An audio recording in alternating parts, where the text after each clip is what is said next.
guys, welcome back.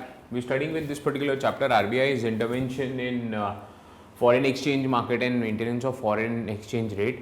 We're going to talk about how RBI, our central bank, intervenes to make sure that the rate of our foreign currencies in our country in against rupee remains stable.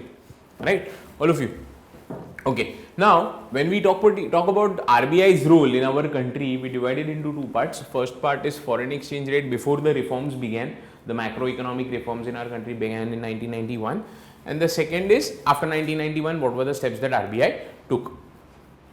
Now, whenever we talk about RBI's role before 1991, there are three important events that we have to understand over here. See, basically every country has trade relations with all the other countries of the world, most of the countries of the world. So we also have to make sure that our country follows the trends and rules and regulations that are set up internationally. 1947 में India के independence के बाद से लेकर 1991 तक we followed the Bretton Woods system or the Bretton Woods agreement, जहाँ पे Bretton Woods agreement was finalized in 1945. And India became a joinee in 1947. 29-30 countries were the joinees, and it was decided that they will benchmark their currencies against gold, and depending on this particular situation, then it will be compared with all the other currencies. So rupees value was fixed at 4.17 grams of gold, fine grains of gold it is called as. So 1 rupee is equal to 4.17 grams of fine grain of gold. Fine. That was the standard setup at that particular point of time, and according to this particular standard, the exchange rate was determined. This entire Bretton Woods system and this entire calculation was managed by IMF, International Monetary Fund. Okay, International Monetary Fund was a group of 29-30 countries that had come together. They had decided this particular system of conversion, and they had decided that every country will have a quota. This quota will be called as SDR or special drawing right. This quota is decided by the donations or contribution you make. The higher your contribution, the higher your quota. The higher your quota, more you can withdraw. जितना आपका कोटा ज्यादा होता है उतना आप ज्यादा withdraw कर सकते हो. जितना आप ज्यादा कंट्रीब्यूट करोगे उतना आपका कोटा ज्यादा होगा. सो ये कोटा को वो लोग ने नाम दिया special drawing rights. It is an internationally acclaimed right, so it can also be considered as an international currency. Okay, so currently I think the highest special drawing rights are with US or China. Earlier, when it was established, it was with USA only, the highest special drawing rights, and then over a period of time you can transfer the rights, donate to other countries, so on and so forth, right? तो हम लोग ये system follow कर रहे थे. यहाँ पे हम लोग ने डिसाइड किया था कि +-10% इंटरवेंशन होगा, बस दैट्स इट. तो भाव 10% ऊपर जा सकता है, 10% नीचे आ सकता है, दैट्स इट. उससे ज्यादा कुछ भी फ्लक्चुएशंस या चेंजेस नहीं हो सकता. Okay, right. एक मिनट, सॉरी, ये 1% है, और यहाँ पे इंटरवेंशन होगा with only one currency, that is with the help of British pound, because we were close to the Britisher. So British pound से ही हम लोग इंटरवीन करेंगे. +-1%, बिकॉज ऑब्वियसली गोल्ड है, 10% नहीं हो सकता. My mistake, I am sorry, 1% ही होगा. ठीक है, ये सिस्टम हम लोग ने 1947 में फॉलो करना शुरू किया और 1971 तक फॉलो किया. ओके, 1971 में क्या होगा, हम लोग ये पर्टिकुलर पीरियड के बारे में थोड़ा बाद में बात करेंगे. ठीक है, 1971 में क्या हुआ. 1971 में भाई ये हुआ कि सी ब्रेटन वुड का एक सबसे इंपॉर्टेंट प्रिंसिपल क्या था पता है. कोई भी कंट्री अपनी करेंसी को गोल्ड में वैल्यू करेगा और ये गोल्ड इवेंचुअली कंपेयर होगा यूएस डॉलर के साथ, यानी कि gold is comparable to US dollar. ठीक है, are you getting all of you. 1971 में ऐसा डिक्लेयर किया यूएस गवर्नमेंट ने कि नाउ गोल्ड की वैल्यू यूएस डॉलर में नहीं आएगी. Are you getting what is happening? ठीक है, इंडिया में यू गेट 1 रुपी का 4.17 grams of gold. That gold is equal to a certain amount of US dollar. Okay, so US dollar was accepted as a benchmark currency. But US government ने 1971 में declare किया कि we do not want US to be a benchmark currency, we want it to be a fiat currency, हमारे देश का currency. We are not going to link it to any gold, we are not going to give exchange of any currency for gold or gold for any currency. आपको चाहिए आप ऐसे ही US dollar लेके जाओ, but gold वोल्ड के साथ link मत करो. सीधी सी बात है ना, क्या होगा, हम लोग यहाँ पे इंडियन रूपी से गोल्ड में कन्वर्ट करेंगे, यूएस जाएंगे, गोल्ड को यूएस डॉलर में कन्वर्ट करेंगे, झलसा नहीं. US government said no. Why? Because it had started having bad effects on the US economy. Okay, so 1971 Bretton Woods system collapsed. पूरा का पूरा ब्रेटन वुड्स सिस्टम ही खत्म हो गया. तो 1971 से लेकर 1991 तक हमारे देश के बुरे हालात आने तक what did we do is we benchmarked our currency. We said okay, since Bretton Woods is not there, we will have to decide what to do, and we said that in our country $1 will be equal to 7.5 rupees or $1 pound will be equal to 18 point some rupees, 18.7 है शायद. ये हम लोग ने decide किया कि ये peg, इसको पेग बोलते हैं, पेग, पेगिंग, लिंकिंग, इक्वलिंग, ये हम करेंगे. पेग मतलब वो वाला पेग नहीं जो तुम लोग समझ रहे हो. पेग मतलब लिंकिंग होता है. ठीक है, तो $1 is equal to 7.5 and $1 is equal to 18.7. ये लिंकिंग हमने डिस्कस किया और हमने बोला कि ठीक है 2% ईयर एंड देयर चलता है, 2 to 2.5% ईयर एंड देयर हम लोग चलने देंगे इधर, और ये हम लोग लिंकिंग चालू करेंगे. 1970s में हम लोग के देश के ऊपर थोड़े और सैंक्शंस आए थे, इकोनॉमिकली और प्रेशर आया था.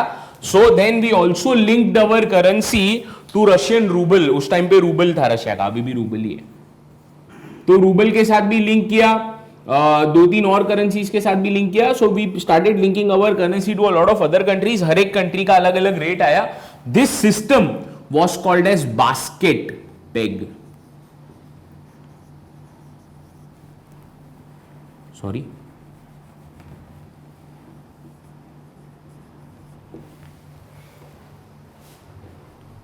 हाँ, जाहिर सी बात है पेग, जाहिर सी बात है ये पेग देख के ही कुछ कुछ होता है, but let's leave it apart. Okay, result देख के बहुत कुछ हो सकता है बाद में. Let's come up to this particular thing. 1960 से लेके 1970 was a very very horrible phase for India. We face 2 wars. India versus Pakistan 1962, India versus China 1965, 1966 और 67 में 2 ड्रॉट्स आ गए और हमको भयंकर नुकसान हुआ. इस पर्टिकुलर पीरियड के दौरान, please read economic history of India. During this particular period it was the worst ever decade of our country. Droughts, लोगों के खाने के लिए खाना नहीं है, इतनी बुरी हालत है कि people are dying of hunger. Probably at that time we cannot imagine, but our हालत was almost like how African countries के photographs अपन आज देखते हैं, गरीबी में झूलते हुए लोग, वैसा. उस टाइम पे we had already taken a lot of debt because we were constantly having, अगर आप लोगों को याद हो हम लोग ने BOP में पढ़ा था 1950s से, constantly we were having deficit, trade deficit, trade deficit, trade deficit, trade deficit. We had to borrow a lot from the other countries. शायद उस borrowing का भुगतान हम लोग आज भी कर रहे हैं. Very bad phase, and we did not have money to pay for our imports. Agricultural imports जो थे, food grains import करते थे हम लोग, wheat, rice, जिसमें आज हम लोग सेल्फ सफिशिएंट है, लेकिन ये सब हम लोग को उस टाइम पे इम्पोर्ट करना पड़ रहा था. हमारे देश की इकोनॉमी की हालत बहुत ज़्यादा ख़राब थी. And that is why during this particular period of time we had to devalue our rupee from almost, उस टाइम पे it was considered that $1 is equal to 4 rupees, 4.75 rupees. We had to devalue our currency 20% and make it 7.5. एक time पे imagine कितना कितना आया, almost हम लोग ने इसको 60% तक डिवैल्यू कर दिया अपनी ही करेंसी को, ताकि हम अपने एक्सपोर्ट्स को शायद थोड़ा बढ़ावा दे सके, इन्फ्लेशन को घटा सके और इंपोर्ट्स को रोक सके. That was the whole issue during this particular period of time, right, all of you? So we have discussed this particular period of issues and yes, ये devaluation बहुत बड़ा major issue था उस time पे, right? 1991 में India faced its worst ever economic crisis, worst ever economic crisis. There is no money. सिर्फ तीन महीने का या उतना ही अपने पास इंपोर्ट्स का पैसा था, पैसा ही नहीं था देने के लिए, एक्सपोर्ट्स जा नहीं रहे थे. And finally IMF intervened again and it gave us a lot of suggestions, a long list of macroeconomic changes that your country will have to do if it wants to survive and become proper and not become bankrupt. उस time पे country का bankrupt होना, आज एक साला Vijay Mallya bankrupt हो गया है और नहीं पैसे दे रहा है, तो देखो कैसी जान जल रही है.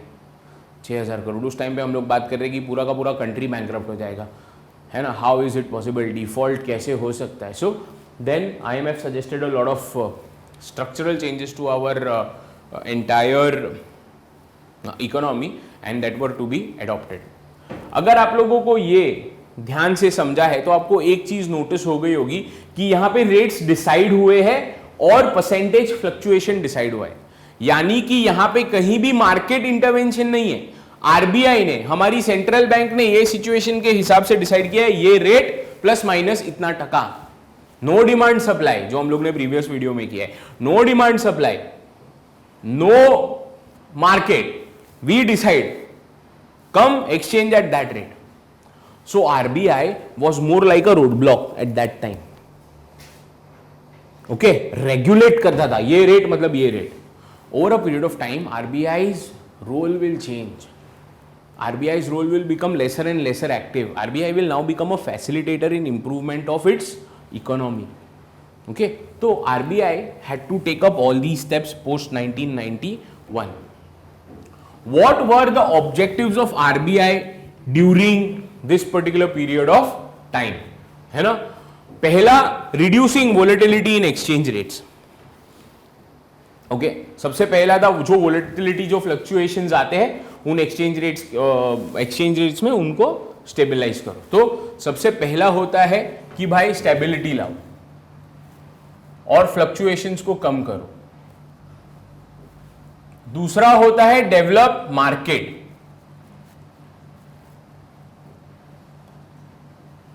यहां पे हम लोग ने क्या देखा, आरबीआई पूरा रेगुलेट और कंट्रोल करता था, है ना. यहां पे आरबीआई ने क्या बोला है कि अब हम लोग मार्केट डेवलप करेंगे ताकि फॉरेन एक्सचेंज का जो रेट है वो मार्केट मैकेनिज्म यानी कि डिमांड सप्लाई के हिसाब से चल सके.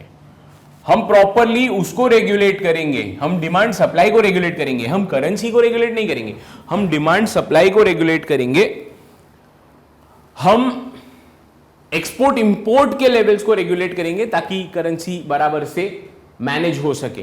Third, we will have to focus on creating reserves. Reserves को बढ़ाए वैसी हमें पॉलिसीज लानी पड़ेगी. हमारे पास रिजर्व्स बिल्कुल नहीं थे, $1 बिलियन कुछ रिजर्व बचा था. We have seen that also. And finally avoid speculation. Speculation avoid होना चाहिए यहां पे.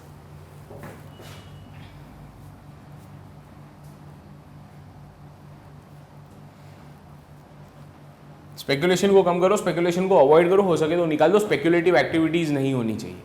Right, all of you, are you getting the point? ठीक है, तो ये रोल्स के साथ या ये पर्टिकुलर मकसद या ऑब्जेक्टिव्स के साथ आरबीआई ने देखो कुछ स्टेप्स लेना शुरू किए, जो हम लोग ने ये 7 पार्ट्स में डिवाइड किए. सबसे पहले 1991 से लेके 1992 एक साल RBI followed dual exchange rate system. मैं यहां पे सिर्फ डुअल लिख रहा हूं, ये आपको समझना है डुअल क्या है. डुअल का मतलब यह है कि आरबीआई ने ऐसा कहा कि आप जो भी इंपोर्ट एक्सपोर्ट से कमाते हो या देते हो, okay, whatever you earn और you spend on import on export, that foreign exchange, out of that 20 to 30% can be converted as per market demand and market forces, market price. तो वो आपको मार्केट प्राइस के हिसाब से आप उसको US dollar to INR या INR to US dollar convert कर सकते हो, ठीक है। बाकी का 70 to 80% जो है ना, वो आरबीआई के रेट के हिसाब से, आरबीआई के फिक्स्ड रेट के हिसाब से कन्वर्ट होना चाहिए। अगर आप $100 कमाते हो तो उसका 20 से 30%, यानी 20 से 30 डॉलर मार्केट रेट के हिसाब से कन्वर्ट करवा लो, और बाकी का 70 से 80 डॉलर हमारे दिए गए हुए रेट के हिसाब से कन्वर्ट करो, राइट।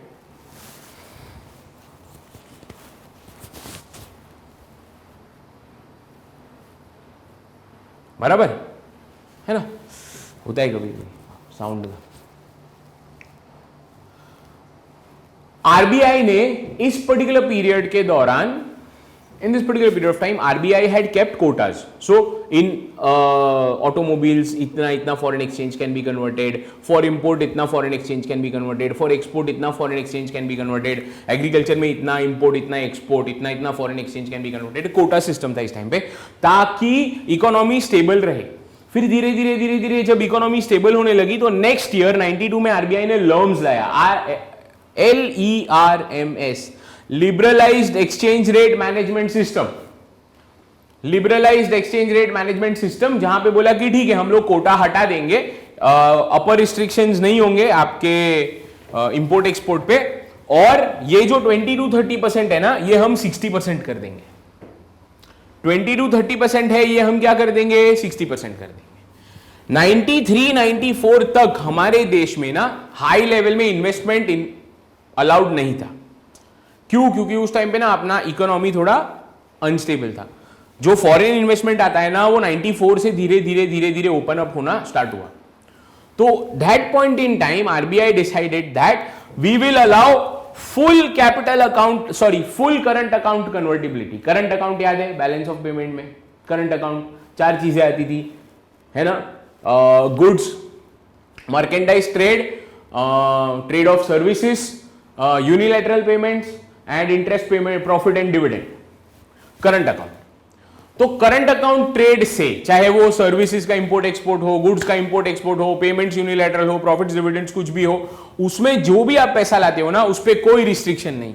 ये सब कुछ हट गया, 30-60 ये सब कुछ हट गया, 20-30 60-40 सब कुछ हट गया, सब कुछ हट गया। सीधा सीधा क्या आ गया, 100% करंट अकाउट कन्वर्टेबिलिटी। यानी ट्रेडिंग से जितना पैसा कमाते हो, चाहे किसी भी तरह का ट्रेडिंग हो, आप उसको कंप्लीटली फॉरेन एक्सचेंज से, डोमेस्टिक करेंसी में, इंडियन रूपी में, और इंडियन रूपी से फॉरेन एक्सचेंज में, फॉरेन करेंसी में कन्वर्ट कर सकते हो। समझा? लर्म्स क्या होता है समझा? लर्म्स के बाद फुल करंट अकाउंट कन्वर्टिबिलिटी क्या होता है समझा? ठीक है। 1994 से धीरे धीरे हमारे देश में इन्वेस्टमेंट बाहर का आना शुरू हो गया। तो गवर्नमेंट ने एक हाई लेवल की कमिटी बिठाई, I do not remember, I think it was the Narasimham committee, ठीक है। और ये कमिटी ने हमें सजेस्ट किया कि अब हमें कैपिटल अकाउंट कन्वर्टिबिलिटी भी करना चाहिए। कैपिटल अकाउंट कन्वर्टिबिलिटी मतलब जो इन्वेस्टमेंट आता है ना, वो फ्रेंड्स, जो इन्वेस्टमेंट आता है ना, वो मार्केट रेट के हिसाब से नहीं डिसाइड होता। ओके, सपोज एप्पल ने हमें 100 करोड़ का या 100 करोड़ डॉलर का या $1 बिलियन का इन्वेस्टमेंट दिया है ना, तो it is not decided by government, it is not decided by market forces 64, 65 whatever, no, it is decided by RBI. RBI decide करता है कि हाँ भाई, आपका $1 बिलियन 60 रुपीज़ पर डॉलर के हिसाब से या 58 के हिसाब से कन्वर्ट होगा, क्योंकि बल्क में पैसा आ रहा है ना, बड़े पैमाने में पैसा आ रहा है, इसलिए उसका कंप्लीट कन्वर्टिबिलिटी अगर कर दिया तो बहुत ज़्यादा मार्केट को प्रॉब्लम हो सकता है, इकोनॉमी को प्रॉब्लम हो सकता है। तो हमारे देश में गवर्नमेंट ने एक कमेटी बिठाई थी ये स्टडी करने के लिए कि क्या हमारी इकोनॉमी इसके लिए प्रिपेयर्ड है। तो उस कमेटी का सजेशन ये था कि इकोनॉमी तो प्रिपेयर्ड नहीं है, लेकिन धीरे धीरे करके जब इकोनॉमी डेवलप होगी तब ये कर सकते हैं। तो अर्ली 2000s में, लेट 1990s और अर्ली 2000s में आरबीआई ने partial capital account convertibility allow किया, same as this. 50% market rate पे कन्वर्ट करो, 50% आरबीआई की रेट पे कन्वर्ट करो, ठीक है। कैपिटल अकाउंट कन्वर्टिबिलिटी इन्वेस्टमेंट से रिलेटेड होता है। इंडिया इतना भी मैक्रो इकोनॉमिकली स्टेबल नहीं है जहाँ पे 100% कन्वर्टिबिलिटी हो सके। हालांकि धीरे धीरे जब सेक्टर्स ओपन हो रहे तो 100% कन्वर्टिबिलिटी आ गया है। Okay, however we still have to achieve a lot of economic development for that as per the RBI white papers. RBI in India does managed float. Okay, we will study this probably sometime later or in the order of videos you might have already studied it, I don't know. एक होता है managed float, एक होता है free float, है ना।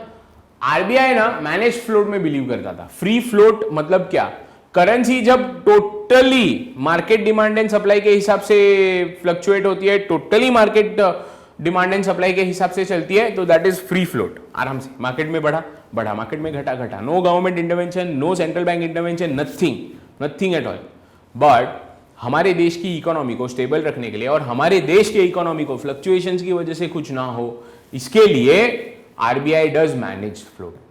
RBI upper limit और lower limit decide करते हैं। Upper limit of $68, lower limit of $48।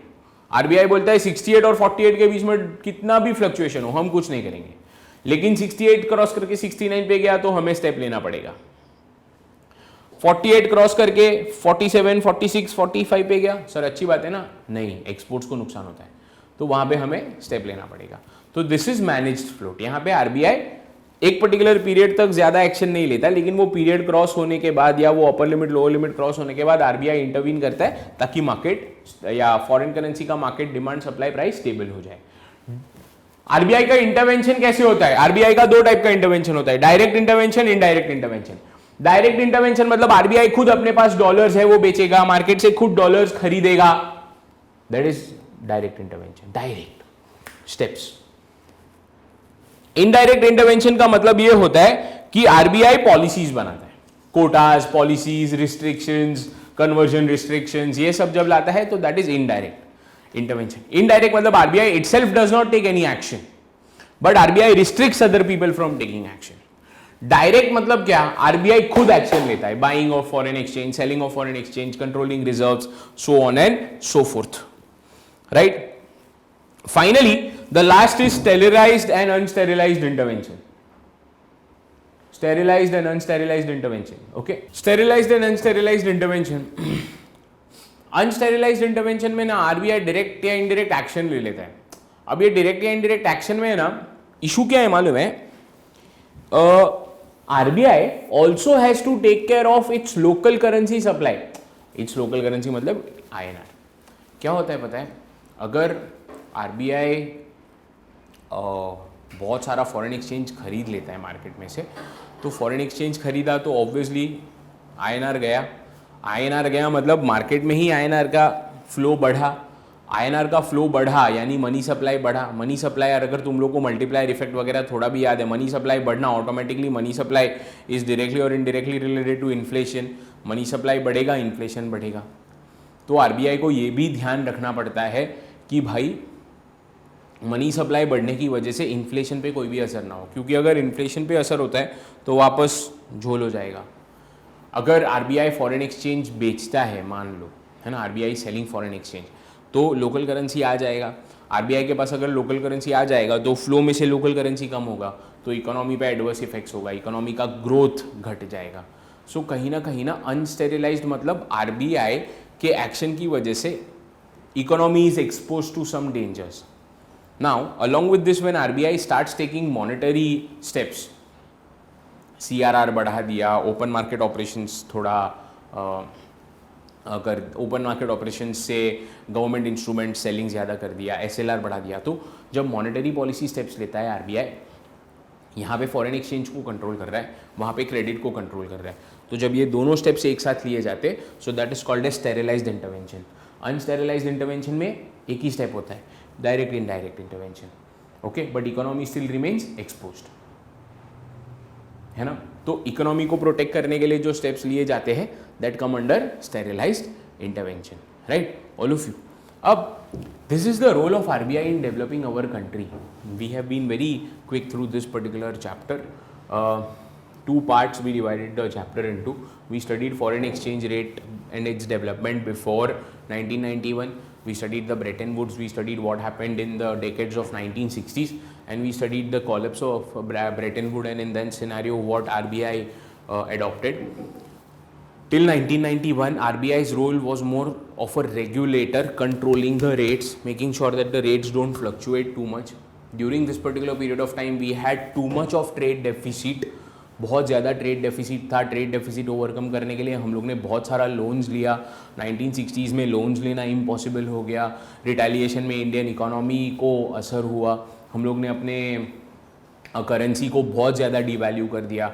बहुत सारी फॉरेन कंपनीज थी जो ये पर्टिकुलर पीरियड के दौरान आप लोग देखोगे कि गवर्नमेंट ने बंद कर दिया as retaliation towards certain measures taken by the international community. 1971 में ब्रेटन वुड्स कोलैप्स हो गया. यूएस गवर्नमेंट ने मना कर दिया गोल्ड से यूएस डॉलर को लिंक करने के लिए. US became a local fiat currency. So because of that, we had to again take a few steps to link our currencies, and we started adopting basket peg system. Okay, from then on we moved to macroeconomic stabilization of our economy, and we had to undertake a lot of reforms. These reforms are popularly called as the LPG, the liberalization, privatization and globalization.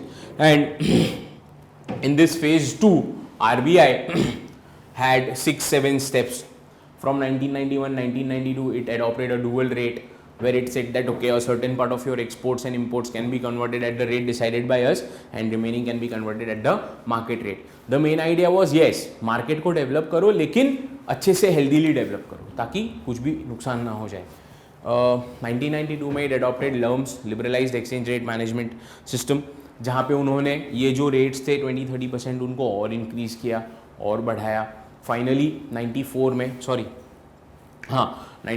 में we adopted current account convertibility. Complete trade account में, current account में जितना भी foreign exchange है आप completely convert कर सकते हो from foreign exchange to Indian currency and from Indian currency to foreign exchange. Then we studied whether our economy is prepared for capital account convertibility, whether investments that come into India और if Indians make any investment abroad at what rate it can be converted. जहाँ पे हम लोग ने partial current account convertibility allow किया. RBI का intervention कैसे होता है हम लोग ने ये देखा. We studied about the managed float. Detail में हम लोग ने मैनेज्ड फ्लोट ऑलरेडी कर लिया है. And then we said there are two ways in which RBI can intervene. एक है डायरेक्ट इनडायरेक्ट इंटरवेंशन. डायरेक्टली मतलब आरबीआई पार्टिसिपेट्स, इनडायरेक्ट मतलब rules and regulations for foreign participants or for local participants in the international trade keep on changing. This is unsterilized, but when it is accompanied by monetary policy like CRR change, SLR change, it becomes sterilized, right, all of you. So this is the last part of your chapter and the last chapter of your syllabus. With this, your syllabus in the order comes to an end. I don't know in what order you're watching the videos, but come back to me if you have any doubts. Mail me and I will make sure that I clear your doubts, and all the best. Thank you.